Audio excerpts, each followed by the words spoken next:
The IRS audits approximately 0.5% of all individual returns filed, and the rate for Schedule C filers with over $100,000 in gross receipts is meaningfully higher.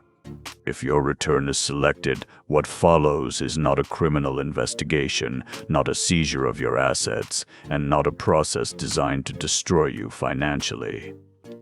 It is an administrative review with a defined structure, specific timelines, and enforceable taxpayer rights at every step.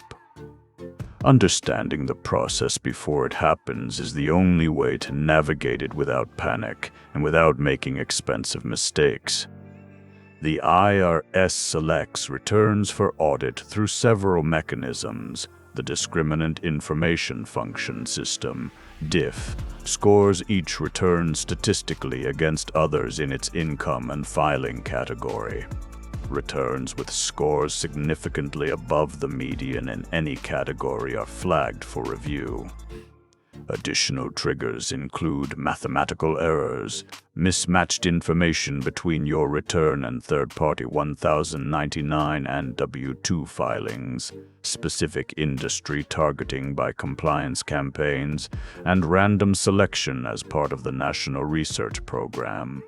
Being audited does not mean the IRS believes you committed fraud. Most audits are routine examinations of specific deduction categories.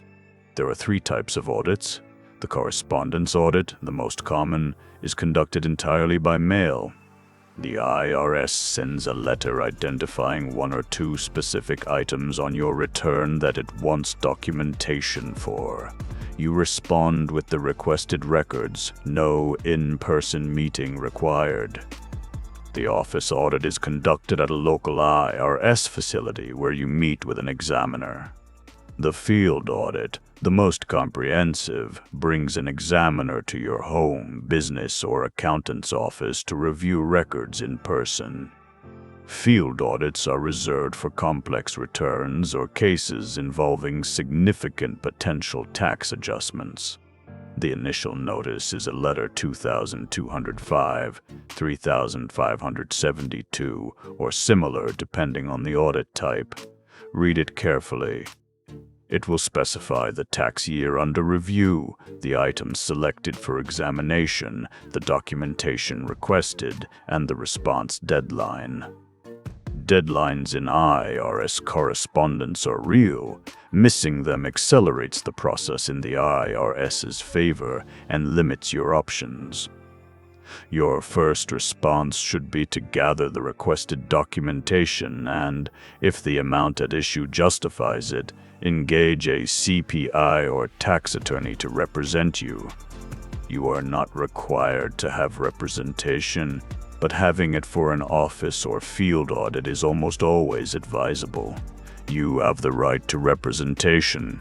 Under the Taxpayer Bill of Rights, codified at IRC Section 7803, R3, you have the right to retain an authorized representative such as a CPI, enrolled agent, or tax attorney, and to have that representative speak on your behalf. You are not required to attend examinations in person once a representative is authorized via Form 2848 Power of Attorney. A key strategic point: if you appear in person without representation and you say something inaccurate or unnecessary under the stress of the examination, it becomes part of the record. Your representative can manage what information is disclosed. The examiner will review your documentation against the items selected. If your records are complete and contemporaneous, the audit is often resolved quickly. The IRS accepts your documentation and closes the case with no change. If the examiner proposes adjustments, disallowing deductions, or adding unreported income, you will receive a revenue agent report, also called a RAR or 30-day letter. This report shows the proposed changes and gives you 30 days to agree, respond with additional documentation, or request a conference with the IRS Office of Appeals. This is not the final determination. The IRS Office of Appeals is an independent function within the IRS that resolves disputes without litigation. Appeals officers are authorized to settle cases based on the hazards of litigation. Essentially, their assessment of how likely each side is to prevail in court.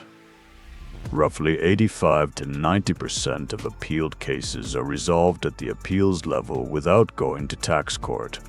Filing a protest to appeals costs nothing and does not extend the statute of limitations if handled properly. For any audit with proposed adjustments over $5,000, the appeals route should be explored before agreeing to an examiner's determination. If appeals does not resolve the dispute satisfactorily, you have 3 court options: the United States Tax Court, where you can file before paying the disputed tax, the United States District Court, or the Court of Federal Claims, both of which require you to pay the tax first and then sue for a refund. The tax court is the most common venue for small business tax disputes. It has a small tax case procedure, informally known as S-case, for disputes of $50,000 or less per year, which is less formal, less expensive, and does not require attorney representation, though representation is still advisable. The most important protective action you can take before an audit occurs: maintain contemporaneous documentation for every deduction claimed. Receipts, bank statements, mileage logs, meal records, business purpose notes, contracts, and invoices. The burden of proof in a tax audit rests with the taxpayer for income and deduction amounts. The IRS does not have to prove your deduction is illegitimate. You have to prove it is legitimate. The examiner will request substantiation, and if you cannot provide it, the deduction is disallowed regardless of whether the underlying expense genuinely occurred. Documentation is your only defense. An audit is a process, not a verdict. It has defined steps, enforceable rights, and multiple resolution pathways. The taxpayers who navigate it worst are those who panic, miss deadlines, show up without representation, or, most commonly, have no documentation to support legitimate deductions they honestly claimed.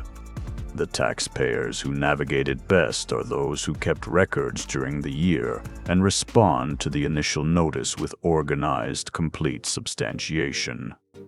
If you want to understand how far back the IRS can actually go when it initiates an audit, our video on how far back the IRS can go on your taxes covers the exact rules.